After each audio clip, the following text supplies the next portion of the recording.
எதுக்கு கத்துற? இது இரங்கல் கூட்டம் தானே, எதுக்கு விசில் அடிக்க? விசில் அடிச்சு இருந்தீங்கன்னா நிகழ்ச்சி நடத்த முடியாது.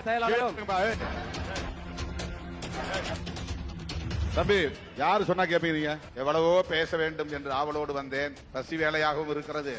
நீங்கள் என்னை நெருக்கியதில் நசுக்கியதில் கலைப்பாகவும் இருக்கிறது.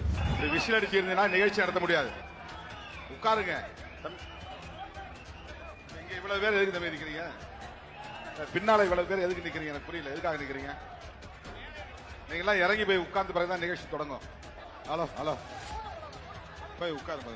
தமிழக வெற்றி கழகத்துடைய மாவட்ட செயலாளரும் நாமக்கல் சட்டமன்ற உறுப்பினரும் மேடைக்கு அழைக்கிறோம். தயவு செய்து போய் எதிரில் உட்காருங்க. ஹலோ ஹலோ தம்பி, யாரு சொன்னா கேப்பீங்க? சொன்னா கேட்க மாட்டீங்களா? ஏன் அது மேல இது மேல ஏறி நிக்கிறீங்க? போய் உட்காருங்க. தம்பி உட்காரு.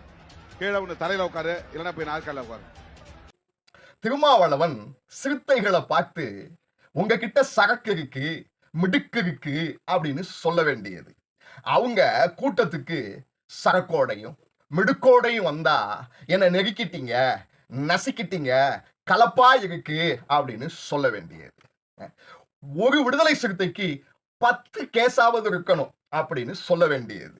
10 கேஸாவது ஒரு விடுதலை சிறுத்தைக்கு இருக்கணும் அப்படின்னு சொல்லி சொன்னா அவன் ரவுடியாத்தான் ஆகணும். அப்புறம் விசிலடிக்க கூடாது அப்படின்னா அவனுக்கு இரங்கல் கூட்டத்துக்கும் கட்சி கூட்டத்துக்கும் வித்தியாசம் தெரியுமா? விசிலடிக்கத்தான் செய்வான்.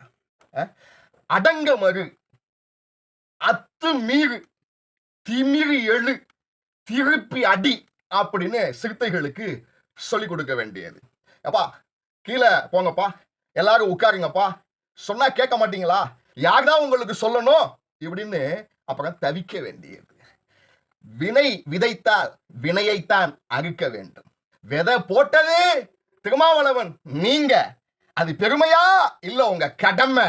அந்த கடமையை தான் இப்ப நீங்க அறுவடை செய்யறீங்க. நன்றி, வணக்கம்.